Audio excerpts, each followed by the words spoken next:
দেখেন মাউস পরে করেন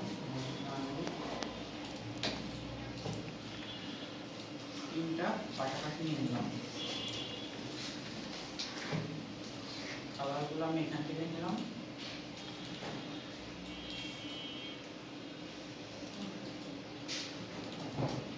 এটা তো বুঝতে পারছি। জি স্যার। এইটাস না প্রথম শেপটা সিলেক্ট করলাম, করে অবজেক্টে গেলাম, পাথ অফসেট পাথ ঠিক আছে, সব দেখানি ওই জন্য দেখাচ্ছি। আমরা তো স্যার খালি করে দিয়েছিলাম। দেখেন -5px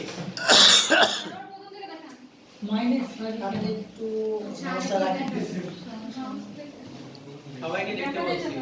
দেখেন ওকে করে এটা সিলেক্ট করলাম,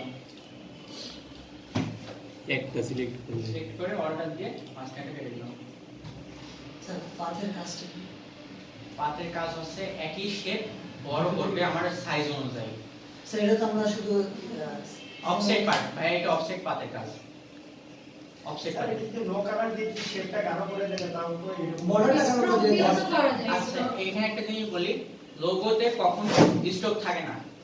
আপনি যে লোগো ইউজ করবেন লোগোতে কখনো স্টক থাকবে না। ওইটারে আমাদের তো লোগো হয় নাই। ফিল কালার হয়েছে ভাই, হয়েছে, কিন্তু এগুলো তো জানতে হবে আপনাদেরকে, করতে হবে। ওই জন্য বলছি হয়েছে, কিন্তু আপনাদেরকে জানতে হবে, শিখতে হবে এগুলা।